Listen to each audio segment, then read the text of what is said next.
beta-hidroxi-beta-metilbutirato, que é um subproduto da leucina, um dos aminoácidos do BCAA. Esse suplemento é chamado de HMB. Muito bem, esse subproduto da leucina, o que ele faz? Será que ele funciona? Será que vale a pena o investimento? Qual é a dosagem para homens, para mulheres, enfim? Então fica comigo, clica no gostei, se inscreva aqui no canal, pois no vídeo de hoje é tudo sobre o HMB, que é um suplemento bastante caro, diga-se de passagem. Primeiro temos que lembrar que o nosso corpo produz HMB, mais ou menos aí por dia, de 300 miligramas a 1 grama. Só que apenas 5% é produzido através da alimentação, através da leucina. Ainda que meio que misterioso, tá? O HMB pelos pesquisadores, ainda que eles não entendam 100% a via, repara-se que quanto mais HMB, menos efeito catabólico muscular nós vamos encontrar. E tudo isso nos leva a crer que é pela via que o HMB aumenta o balanço de nitrogênio. Mas vale lembrar que os estudos indicam HMB só para quem treina em alta intensidade. Então vai pegar uma pessoa que treina tranquilamente, que até tem um objetivo de hipertrofiar e tal, né? Mas não é uma coisa competitiva.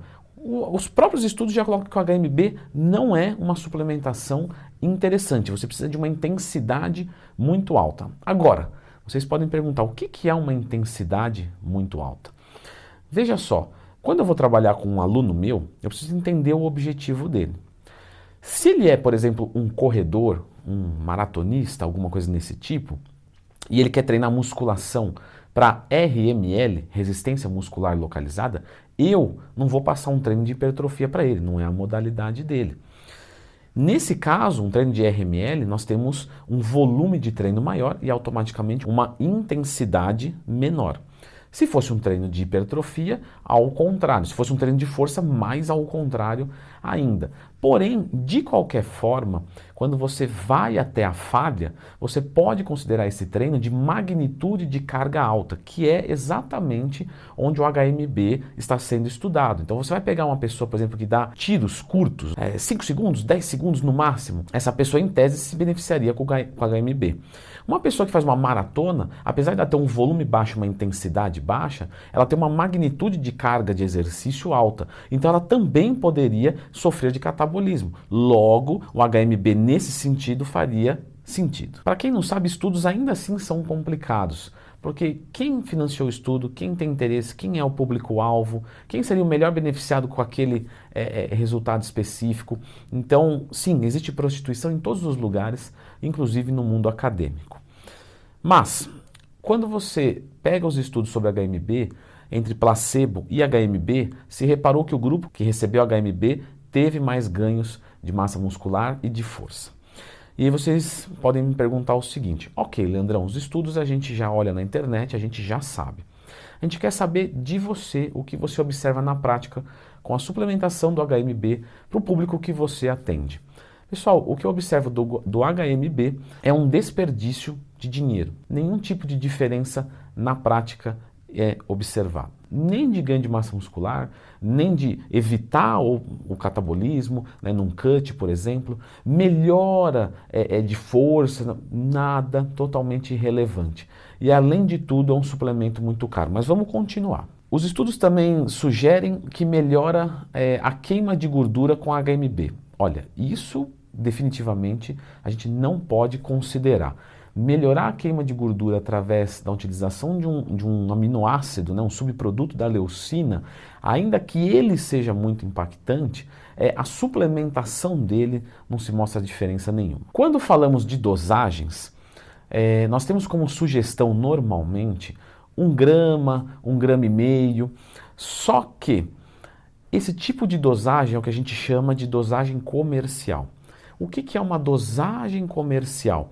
É o tipo de coisa que foi feito para vender, porque se colocar a dosagem real, fica inviável financeiramente trabalhar com esse produto. Por exemplo, o BCAA ele tem uma dosagem de mais ou menos 0,30 miligramas para cada quilo que você pesa. Ou seja, uma pessoa de 100 quilos deveria consumir mais ou menos 30 gramas de BCAA para ter algum efeito positivo.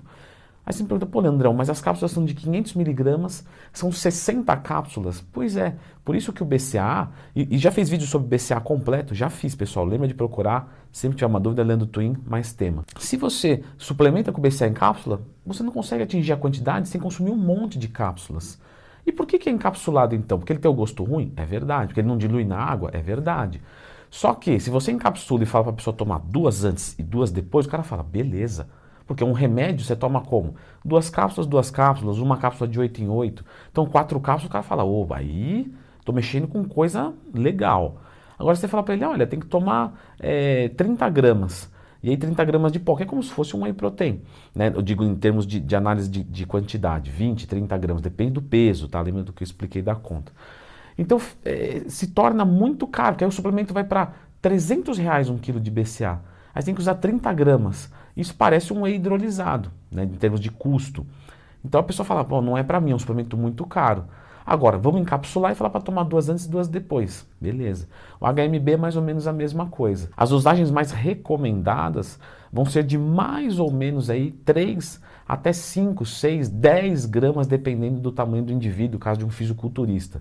Mas normalmente se parte de 3 gramas. Logo, o suplemento se torna ainda mais caro para um efeito prático, né, que a gente pode observar, basicamente nulo. Temos outros estudos mostrando o seguinte: uma suplementação de leucina, aumentar o HMB e promover menos catabolismo. Legal. Só que, pessoal, pensa no seguinte, se você aumenta a quantidade de leucina, você está aumentando a quantidade de um aminoácido que participa da recuperação. Então, associar isso diretamente com o HMB também não é justo. Então, você percebe que os estudos vão apelando para uns cantos que vai tirando um pouco a credibilidade se você analisa melhor. Quando você vai ler um estudo, é muito legal que você tenha esse senso crítico. Você fala, a pessoa vai fazer uma dieta X e aí colocou-se muita proteína nela, por exemplo, 4 gramas quilo de proteína. Isso se mostrou muito eficiente para o ganho de massa muscular. Aí você fala, sim, isso aí é óbvio.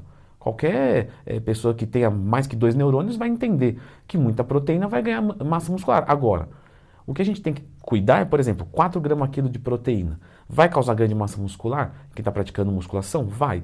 Mas às vezes 2 já iria causar o mesmo tanto. Então você colocou 2 gramas quilo à toa, que é justamente o caso. Se você não interpreta isso, você fala, 4 gramas quilo que eu tenho que mandar e já era. Só que não é, porque 4 promove, porque tem 2 e mais 2 sobrando para sua ureia ir lá para a casa do 100. Então não faz sentido nenhum. Então quando você vai interpretar algum estudo, se você não tem um pouco de conhecimento, se torna difícil. Por isso que mesmo você pesquisando às vezes nessas fontes, falta um pouquinho para que se conclua, porque você tem que ter uma bagagem para conseguir entender. Mas e se eu tiver carência de HMB? Igual, por exemplo, carência de texto, eu suplemento com texto, né? Tô suplementando com texto esse mês, mas eu suplemento com texto e aí, excelente resultado. O HMB, pessoal, o nosso próprio corpo fabrica. Então, você entrar em carência de HMB, não existe essa possibilidade num organismo normal. Assim como, por exemplo, não tem a possibilidade de você não produzir creatina o suficiente. O seu corpo produz creatina também.